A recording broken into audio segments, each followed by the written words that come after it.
After 43 tense and uncertain days, the longest government shutdown in U.S. history has finally come to an end, marking a pivotal moment in the nation's political landscape. On November 12th, the House of Representatives passed a crucial spending bill after hours of debate, and President Trump signed it into law just hours later, ending weeks of gridlock. This act set the wheels in motion to restart the federal government, bringing long-awaited relief to hundreds of thousands of federal workers and millions of Americans who depend on government services. The shutdown, which began on October 1st, became a symbol of deep political divisions and disrupted daily life nationwide. National parks closed, food assistance was delayed, and families across the country felt the impact. Air travel was thrown into chaos, with delays and cancellations affecting travelers coast to coast. The breakthrough came only after intense, often heated negotiations, and mounting public pressure from citizens and advocacy groups demanding action. The bill passed the House by a narrow 222-209 margin, highlighting just how contentious and divided the standoff had become. It's a temporary fix, funding the government for only a few more months. Essential services will resume, but uncertainty still lingers for many. Federal employees will finally get paid, ending weeks of financial anxiety and hardship for countless families. Air travel can begin to recover just in time for Thanksgiving, allowing families to reunite and holiday plans to move forward.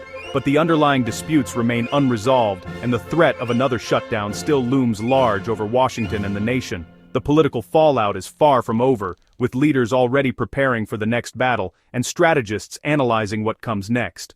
For now, the country breathes a collective sigh of relief as the government reopens and life slowly returns to normal.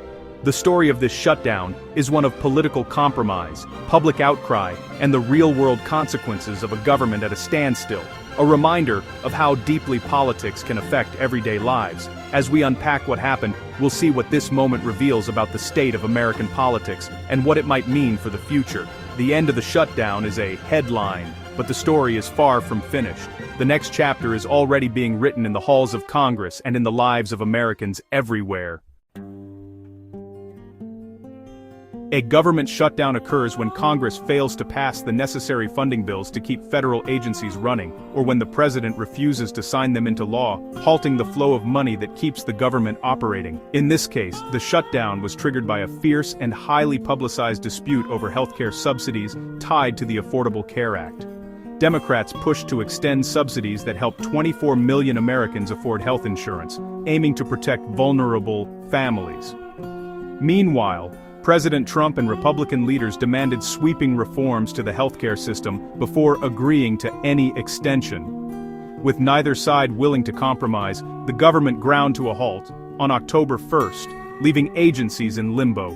Nearly 1.4 million federal workers were affected, some furloughed without pay, others forced to work essential jobs with no guarantee of a paycheck. Families across the country struggled to pay bills, and many turned to food banks, community support, or took temporary jobs just to get by. The shutdown's impact rippled outward.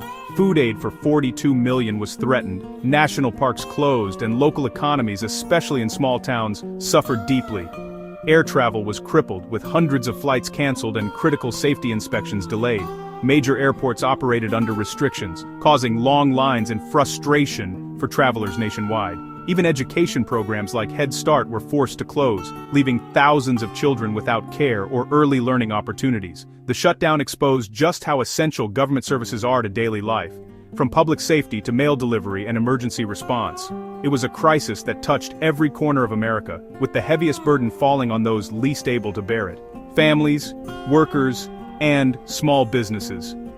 In the end, the price of political gridlock was paid by ordinary people, reminding us all of the real-world consequences of government inaction. The shutdown's end began in the Senate, where a sense of urgency was growing as the effects of the impasse rippled across the country. In a pivotal moment, 8 Democrats broke ranks to advance a funding bill, defying party expectations and signaling a possible breakthrough.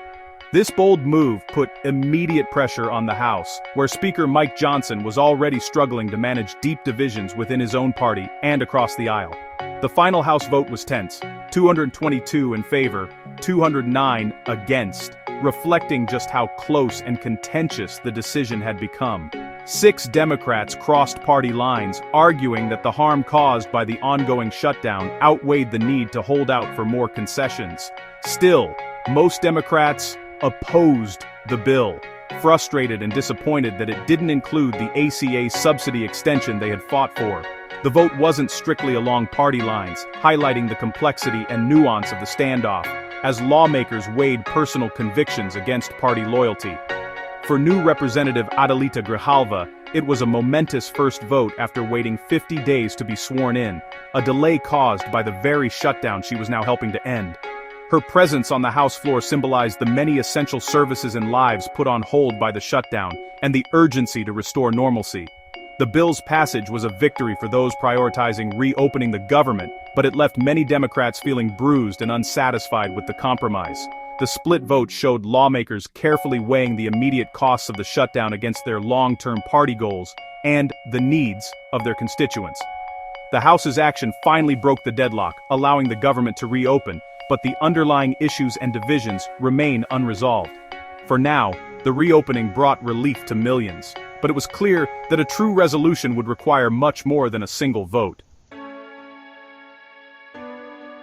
With the government reopened, 670,000 furloughed workers returned to their jobs. All affected federal employees will receive full back pay, with air traffic controllers prioritized to stabilize travel. Restoring normal operations will take days or even weeks.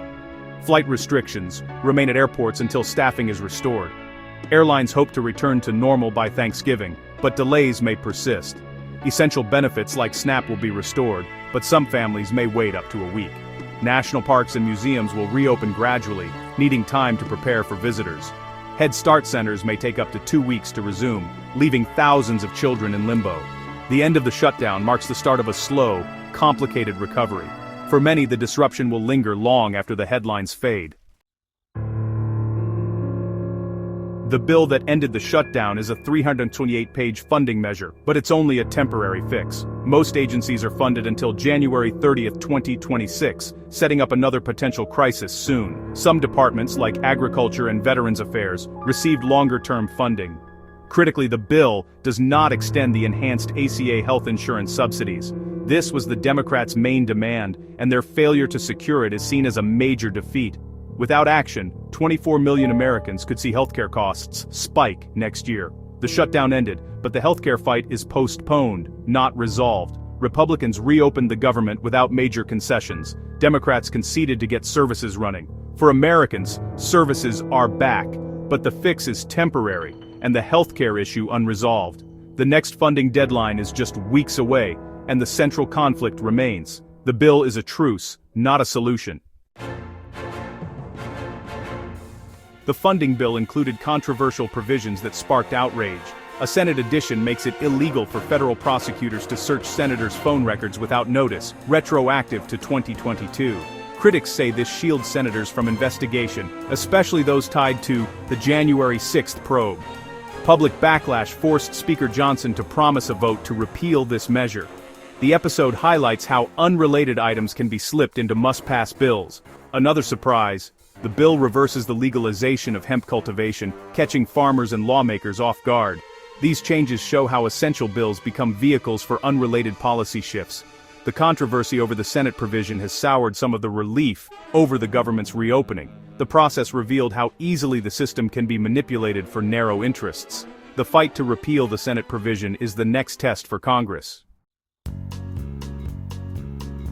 After the shutdown, both parties rushed to claim victory. President Trump called it a win and blamed Democrats for the crisis, urging voters to remember in the midterms. Speaker Johnson echoed this, defending the Republican stance on health care. Democrats faced internal criticism for conceding too much, with progressives calling the deal pathetic. Some lawmakers introduced a bipartisan bill to extend ACA tax credits with reforms, but its future is uncertain. The funding bill only lasts until January 30, 2026. Another shutdown could be just months away. The central conflict over healthcare remains unresolved and will dominate the next round of negotiations. The end of this shutdown brings relief, but not stability. In Washington, the end of one crisis is often just the start of the next.